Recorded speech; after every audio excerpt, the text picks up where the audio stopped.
We just keep on talking about Aaron Rodgers. And we're going to. He's the quarterback of the Green Bay Packers. Or maybe not. But as we in Wisconsin and everywhere else just keep on talking about him, he's just going to hop on a plane and go to some beautiful foreign country on a beach and just chill for a while. Good for him. He wins.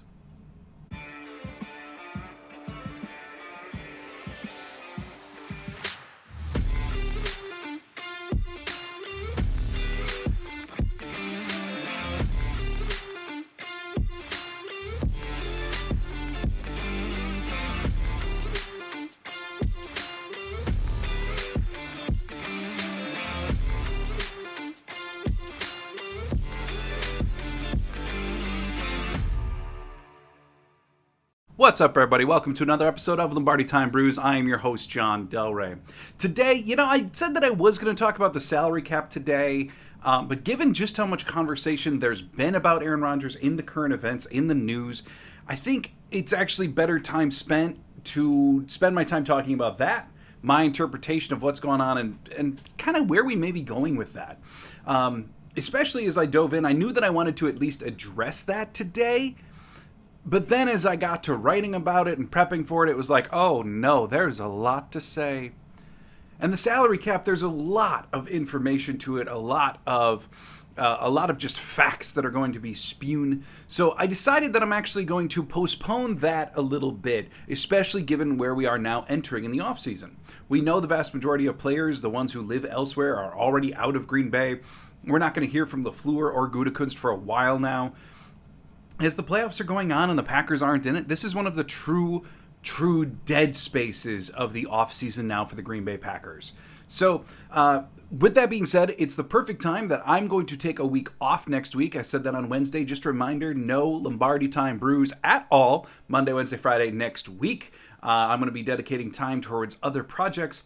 But then I also decided that to leave things off, at least for a while, with the Aaron Rodgers talk, and then dive into the salary cap, because I'm not projecting that anything is going to change with the salary cap next week anyway. So dive back into that upon my return to the channel after next week's off. So thanks for tuning in. Also, thanks if you are a new subscriber around here. I noticed just as of yesterday, we crossed the 350 subscriber threshold. Thank you. Thank you so much for being here. It always seems like once we hit a threshold, then it just kind of goes down by a couple. So like once we hit one, I must irritate people and then they leave, whatever it may be. But as of yesterday, we were at 350. So thanks so much if you are one of them. Thanks so much for making Lombardi Time Brews just a small part of your Packers coverage. There is one bit of news that I wanted to cover before we get to Aaron Rodgers, and both are a little concerning for the Green Bay Packers, specifically on their coaching staff. One, Jerry Gray has been requested to interview in a couple different places now, but most notably of which would be the Chicago Bears. We don't know, as of me recording right now, whether the Green Bay Packers are going to allow that interview to occur or not. But Jerry Gray, the secondary coach for the Packers, has at the very least been requested by the Bears to go down and interview for an unspecified defensive position. Now, historically, Matt LaFleur has been relatively open to allowing his guys to go interview elsewhere. Mike McCarthy did a bit as well. There's been some blocks, but not a ton throughout the last 10 years of the Packers. But I got to imagine the Bears are one of them, right? I mean, in the case of Luke Getsy last year, Matt LaFleur was not able to block that because Getsy was going to be moving into a play-calling position as the offensive coordinator of the Bears. So he had no say there. Same thing with Hackett going to Denver. Same thing with Outen going to Denver, because those are all promotions of some sort. However, with Jerry Gray in Chicago, we know that the request had to be made to the Packers. Now, at the very least, that means it tells you that Jerry Gray isn't just going to walk in and be their defensive coordinator, because that would be a promotion. So he's going for some other kind of role there, or at least the Bears would like to interview him for a different role there, which means LaFleur does not have to oblige. And this is one scenario where I have to imagine we could really see a denial here. I don't think Matt LaFleur is sitting in his office right now saying, boy, I wish Jerry Gray would go to the Bears and help their secondary. Can't imagine that at all. And we don't even know if Jerry Gray is aiming to leave. We do know that he tried for the defensive coordinator position 2 years ago when the Packers hired Joe Barry. And we know that he was passed over and Perhaps correlated to that, the Packers then made him, I believe, their defensive passing game coordinator, one notch down from D coordinator. So maybe he is looking elsewhere, but we don't know that for sure. We just know that the Bears put in a request. And then there's another interview. Another one that not only, it wasn't even a request, because it would be a promotion, but we know that the interview occurred today. The Indianapolis Colts interviewed special teams coordinator Rich Bisaccia for their head coaching position. You back off, Indy. We got Bisaccia. We made him the highest paid special teams coordinator in the league. He helped. He's ours. In related news, in the Rick Gosling's yearly rankings of NFL franchises and their special teams, the Green Bay Packers have been 32nd for like the last 5 years running, something silly like that, at least the last 3. And this year, they came in at 22nd. So he's in large part responsible for that shift in amongst Keyshawn Nixon, Eric Wilson, Tariq Carpenter, other players that are new that helped get the Packers there as well. But Indy, you don't get him. And here's the concerning part too. Bisaccia did do a great job when he was the interim head coach of the Raiders last year. We know that he is very boisterous, that he has a larger-than-life persona. We know that he is a very good leader who players love. We also know that those are the types of personalities that historically Jim Irsay can become infatuated with. Look no further than their temporary head coach, maybe future permanent one, Jeff Saturday. I would not be shocked at all if Bisaccia went into an interview and completely wowed Jim Irsay, thus leaving the Packers without Rich Bisaccia. And I don't like this. If this happens, the Colts become public enemy number 1 to the Packers. Forget the Vikings, forget the Bears, forget the Lions, forget any of that. The Colts would be it, at least for now. So, here's hoping Bisaccia stays put. Now, let's talk Aaron Rodgers. The very first thing that I'm going to say is there's been a very popular narrative going around this week. The whole, Gronk coming at him for saying that he wants to win MVPs when Gronk's saying, well, you should be focused on Super Bowls. Look, even Bill Huber, one of the longtime Packers writers, put out an article saying that this is just complete and utter nonsense. In fact, what a stupid world we live in was the tweet that he accompanied the article with. If you watch the entirety of Aaron Rodgers on McAfee, it was enlightening for a number of reasons, and I'm going to get to several as I discuss Aaron Rodgers. But one thing that can be taken from it is Rodgers did talk about, from an individual aspect, believing he was still good enough to win MVPs in the right situation. Okay. He did also say, and that's, by the way, that's what everyone is taking and running. They're taking and running and saying that Aaron Rodgers is only focusing on winning MVPs when you should be focusing on, are you good enough to win a Super Bowl in the right situation?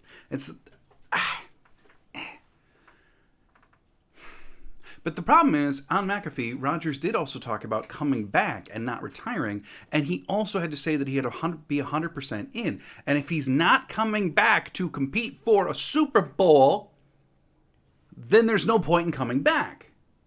So he did acknowledge both things. Do we know that Aaron Rodgers cares about individual things? He would love to win an MVP every year, of course. But to say that Aaron Rodgers doesn't care about winning a second Lombardi trophy in Green Bay, to me is just nonsensical. And I know people are taking this and putting it into whatever box they want. And if you listen to him, I know opinions are wildly differentiated on him. But Peter Bukowski talked about how he believes that Rodgers mentioning MVPs at all just goes with an underlying narrative that Rodgers puts himself first. I'm not saying it very eloquently, but something along those lines. And I think it's just really simple. I think he was asked directly, do you as an individual believe you can still play? Well, what's the top individual thing? Winning MVP. So he said, yeah, I can. I think in the right situation, I can win an MVP because you asked specifically about me. But if I want to come back and play football, which is a team thing, then he's saying, I'm only going to come back if we stand a chance to win the whole thing together.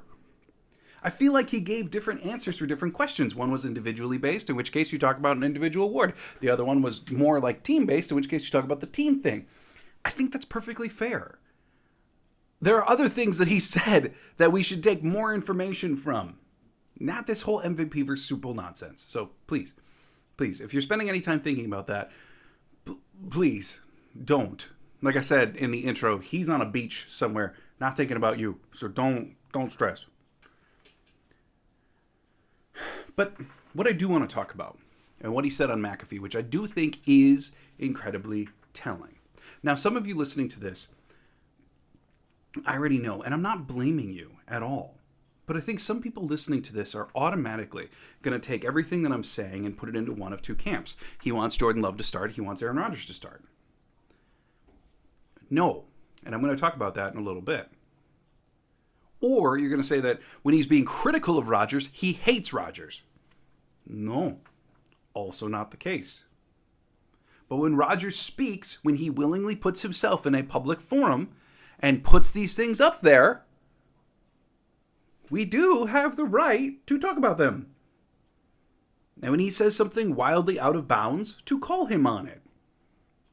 Or when he says something that's terribly confusing, which he does a lot, to question what it could be. It's what we do. Part of being a fan. And the number one thing that I want to talk about is Rodgers saying on McAfee that he wants, like he wasn't really shy about it, he wants all of his friends back. Specifically on the show, he talked about Allen Lazard, Robert Tonyan, Randall Cobb, and David Bakhtiari. And Mercedes Lewis. I knew I was missing one. And you know, even though he didn't list them, you know Mason Crosby's like part of the group, right? But here's the thing. The Packers may not want all of them back. And only one of those five are even under contract. Allen Lazard is a free agent. Robert Tonyan's a free agent. Randall Cobb, Mercedes Lewis, they're all free agents. So Aaron Rodgers is saying that, you know, he didn't say it explicitly, but he's saying something along the lines of, for me to come back and be happiest, I'm going to need all my friends here too. And that includes Allen Lazard, Robert Tonyan, Mercedes Lewis, Randall Cobb, David Bakhtiari. And the Packers are sitting there going, we don't, I mean, like, one, we don't have any money, but two, four of these guys aren't even technically ours as of March 15th. We'd have to give them all new contracts. And some of them already have void money into this year because we brought them back before, like Randall Cobb. And Allen Lazard isn't going to be cheap. Robert Tonyan may not be cheap. Hell, Mercedes Lewis may not be cheap if he wants to continue playing at all, which we don't know. So I think ultimately there's a few things that are happening here between the Green Bay Packers and Aaron Rodgers. One, I think the Green Bay Packers very well might be just sitting back, waiting for Rodgers' decision to tell them how to move forward. We know that Aaron Rodgers is going to take his time. He's going to disappear. He's going to go drink some tea. He's going to go to an island. He's going to do what he does.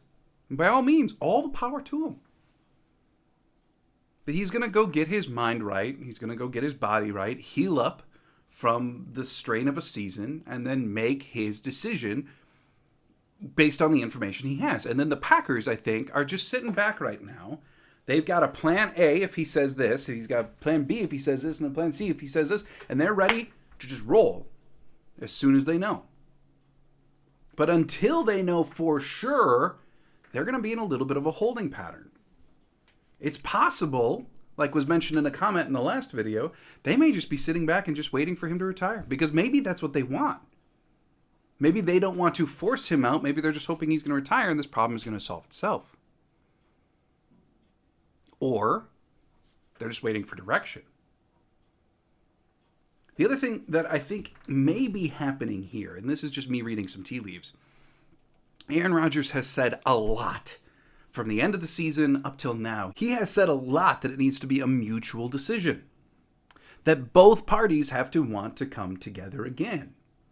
That not only he has to want to come back to play, but that the Packers have to actively want him back. And since he's been saying that, Matt LaFleur has said, we want him back. Brian Gutekunst has said, we want him back. So either Aaron Rodgers is hearing them say that, but not necessarily feeling it, or hearing something else in the building, or there's a disconnect between what wanting him back looks like for both parties. It's entirely possible that we know Aaron Rodgers thinks in more terms than just money. Remember his press conference from a couple years ago when he said that this is all about the people. To Aaron Rodgers, again, it could be about the people. So for him, wanting him back may also include honoring all of my friendships and bringing them back too. Or at the very least, making your best good faith effort to get a lot of them back, and I'll help recruit. I want them back because I believe on the football field I can do my best with them here. But you need to bring them back. And when Rodgers said that, it's entirely possible the Packers looked at him and went, we don't want to? We don't want to bring back Allen Lazard for $10 million a year. We don't want to bring Tunyon back for $5 million. We don't want to bring back, 39-year-old Mercedes Lewis. Or maybe they want to bring back some, but not all, or whatever. But there has to be some kind of disconnect here, right? And I'm willing to bet that because Rodgers revealed this on McAfee, not revealed it, it wasn't like breaking news, but because he alluded to this so strongly, that it's entirely possible the Green Bay Packers, their meaning of wanting Aaron Rodgers back just means we want Aaron Rodgers back. And we're willing to honor the contract that we gave him, we're willing to pay him, etc., but we want him back. Because they haven't said, yes, we want Aaron Rodgers back, we're willing to do whatever it takes, we're going to sign all of his friends. So I think there may be a disconnect here. And, frankly, this could lend itself to a potentially convenient impasse. I know there's some that are actively rooting for the Packers to trade Aaron Rodgers because of his contract, because of what they can get, etc. And in that vein, this could be a convenient impasse because then Aaron Rodgers publicly gets to say, I wanted to come back. And the Green Bay Packers publicly get to say, we tried to bring him back. But this was an impasse that just couldn't be resolved for whatever reason. So we are just going to wash our hands of this. We're going to thank each other for the time. And we're going to move on. It's possible, right? I'm not saying it's all predetermined. They've made handshakes. It's all done. I'm just saying that, go far enough down this road if they can't bridge this gap, if there are gaps. And it's a convenient impasse that both parties can solve some public relations woes that would come from the inevitable split. Personally, I do believe that the Packers' ideal scenario is quite possibly to have Jordan Love and Aaron Rodgers on the roster next season. And I say that because they're a football team, right? Brian Gutekunst is a football guy. He was a scout for a long time. He wasn't some business manager that became a GM. The man was a scout under Ron Wolf. Under Ted Thompson. I don't think he ever reached back to Wolf. My bad. But he's been a scout for a long time. In a system of GMing and scouting that highly values the quarterback position. And so here, on one hand, he's got this olden guy who costs a fortune, but has won 4 MVPs and is capable of magic still. Maybe not as consistently as he once was, but he is capable. And on the other hand, you've got this young buck who's barely ever played, who you believe in fully, and you put your neck on the line to draft, and you believe in him, but at the end of the day, maybe right now, right in this millisecond, Aaron Rodgers is the superior quarterback to Jordan Love.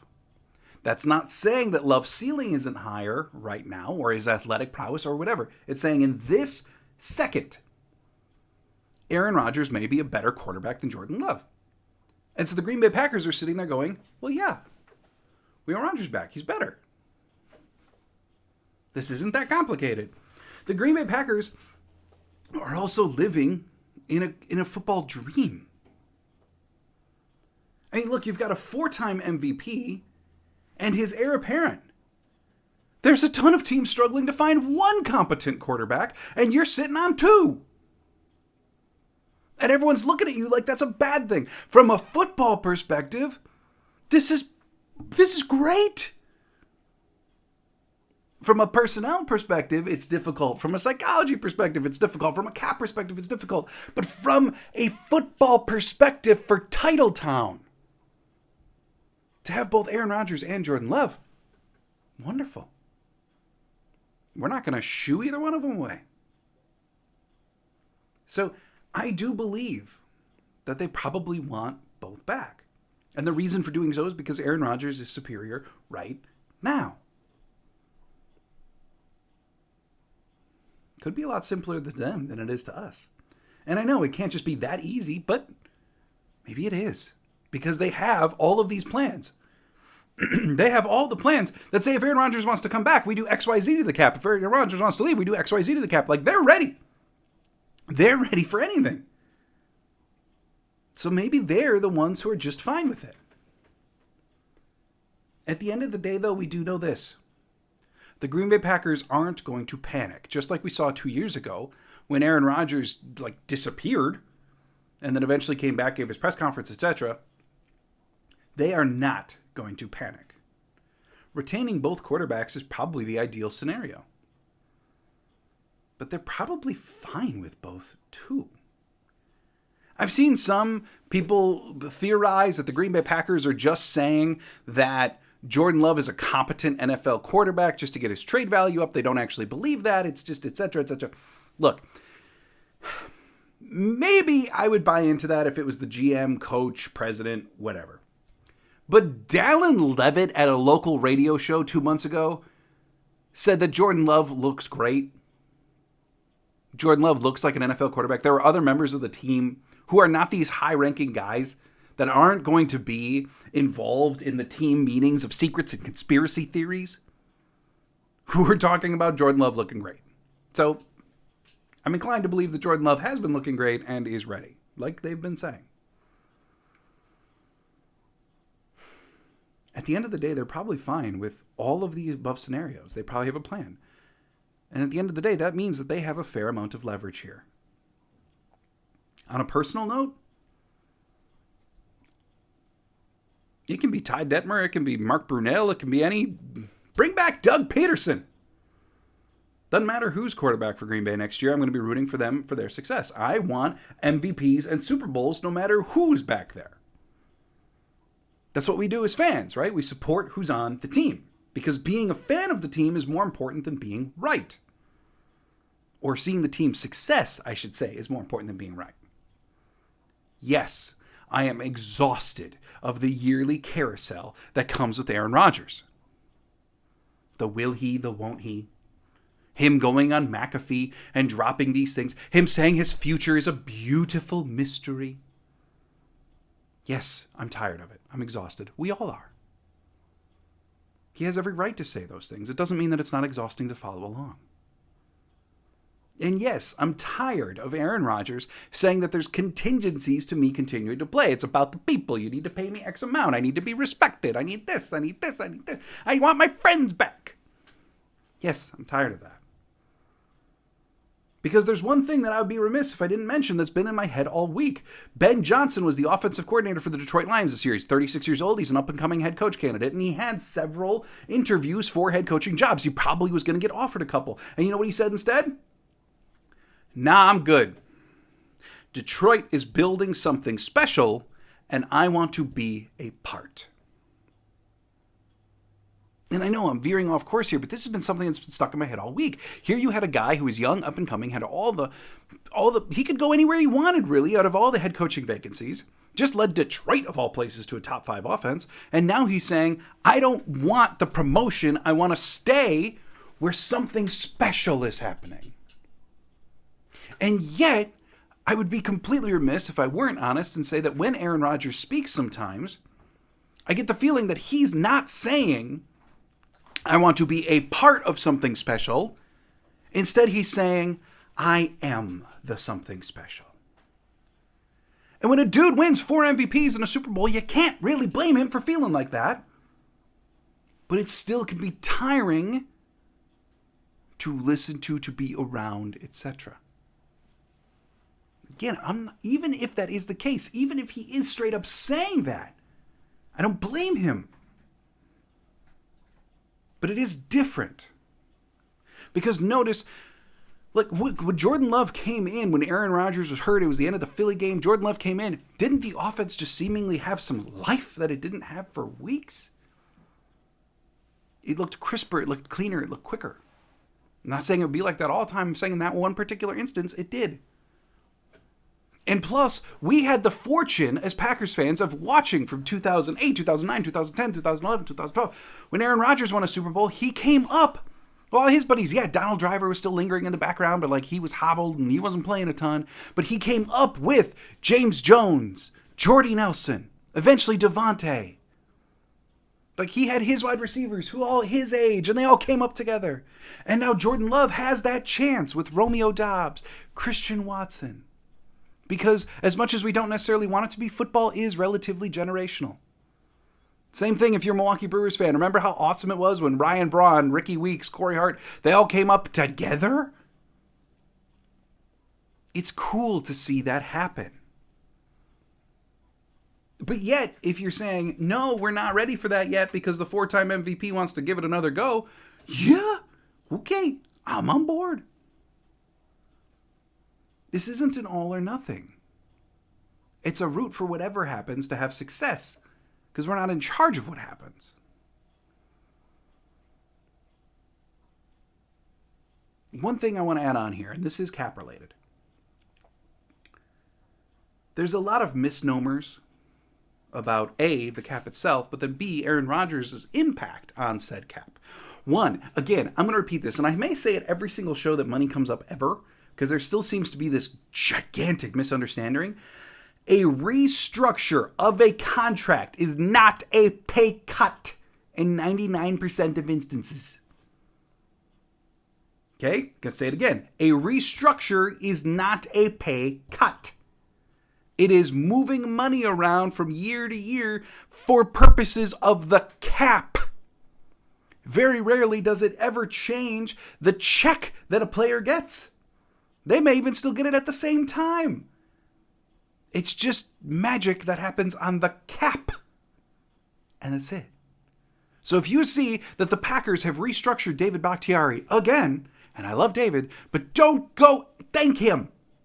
He didn't do anything. He didn't take a pay cut. Maybe he will, but if they just announce a restructure, he didn't take a pay cut. Chances are he didn't even agree to the restructure. It just happened. The Packers decided to do it so they could fix their cap. He really didn't have anything to do with it, and it's not changing his life. So just please understand. Number two, in regards to specifically Aaron Rodgers' contract, it is one of the most complicated contracts we have ever seen in the NFL. It's true. They took a very unorthodox approach to how they wrote this contract. And how it breaks down, because they already had restructured his previous contract several times. We know that there's $40 million of dead money roaming around out there no matter what happens. But the way his contract is written is, depending on what things happen, where things go, there's a million different circumstances that can occur here that are going to change the Packers' financials. So if you want a full-on breakdown of all of it, Joel Curry put it out for CBS Sports. He wrote a full article detailing if Rodgers stays, this XYZ could happen. If he's traded, this could happen. If he retires, this could happen. You want all the numbers and details? Go nuts. Go check out Joel Curry's article. Also on Twitter, follow Ken Ingalls as he's the Packers cap guru on Twitter. He does also breakdowns of Aaron Rodgers' contract in amongst all of the other players on the roster when it's pertinent. So I'm not going to go through all of it because it's massively complicated. It would be a show all of its own, and it would be horrifically boring because unless you're a CPA, but like it's just financials that have different triggers and all these different things. But here I'm going to say this in the context of Aaron Rodgers specifically. Keep in mind, I believe that a lot of fans care a lot more about the cap than the Green Bay Packers do. Because they have plans. So while we stress, speculate, and theorize, they're just waiting to kick in the plans that they've had forever. Because they've already known all this. And what the possibilities are from every possible outcome. They get paid a lot. And they have a really large financial department that gets paid a lot to handle this kind of thing. Not only that, but Russ Ball has shown he has tremendous competency at his job. He is willing to go outside of the orthodox. We know it. He started adding void years out of nowhere a couple years ago. He did this Aaron Rodgers contract, which is complicated. And the other thing, too, to keep in mind with Aaron Rodgers' contract, kind of regardless of what happens here. Yes, there is $40 million in dead money that the Packers have already pushed forward from past Aaron Rodgers contracts, which is eventually unavoidable. I say eventually because we don't know exactly when it will hit, but it is eventually unavoidable. There's still some maneuvering, some magic I'm sure they can pull off to delay it or whatever. But keep in mind that there could already be, and maybe this is giving too much faith to everyone involved, but there could already be an agreed to situation where Aaron Rodgers retires and then this happens. And it's a totally different contract to help them out. We could already know that if Aaron Rodgers decides to stay, that this automatically gets reworked, right? Like all these things could already be agreed to between Rodgers' cohort, his agents, and the Packers. Because I hear a lot that the longer Rodgers stays, the worse the bill gets. The more dead money piles up, the longer he plays, the worse it gets. Look, the Green Bay Packers did not actively get into a contract last year where they actively screwed themselves. When they got into that contract last year, they were hoping that Aaron Rodgers would play quarterback for the Green Bay Packers. Otherwise, they wouldn't have signed him to what equates to basically a 3-year, $150 million contract. They didn't offer that to him and say, if he plays 2 years, we are screwed. If he plays 3, we might as well not play football anymore. Which means they have a plan. I don't believe that the Packers actively screwed themselves. And all this theorizing and speculating and saying, if he plays next year, next offseason, we're screwed, completely disregards the fact that there may be a solution that we just don't know. And maybe I'm giving them way too much faith. But I can't believe that the Packers would actively offer up that unorthodox contract that willingly crushes them. Just don't see it. It's not how they roll. It's too important to the Packers to be basically in it every year from a business standpoint. We know that the Packers don't want to rebuild, whether it's Jordan Love or Aaron Rodgers, and guaranteeing themselves a $100 million dead cap charge in the next couple of years would do that. I don't see it coming. I think the Packers have a plan. We just don't know it, and maybe that's okay. Thanks for checking out this episode of Lombardi Time Brews. I do hope that you enjoyed my thoughts on this evolving situation. Remember, I am off all of next week. So no Lombardi Time Brews Monday, Wednesday, or Friday. I'm also going to say, again, thanks to the new subscribers. We just crossed over 350. Thanks so much for being here. If there's any breaking news, if there's anything that really needs attention, I will hop on next week and address it, do an emergency episode, whatever. But if things remain status quo as I'm expecting them to, then you probably won't see me at all next week. And I will be back the following Monday with more Packers coverage. Also have some really exciting things coming for you as well, including starting to do a joint show with one of my best friends in the world. Really looking forward to that. Someone whose opinions you will find, well, quite possibly different than mine, are equally enjoyable to listen to. So thanks so much for joining me on Lombardi Time Brews. I hope you have a sensational weekend. I hope you have a great week next week. And as always, go Pack Go.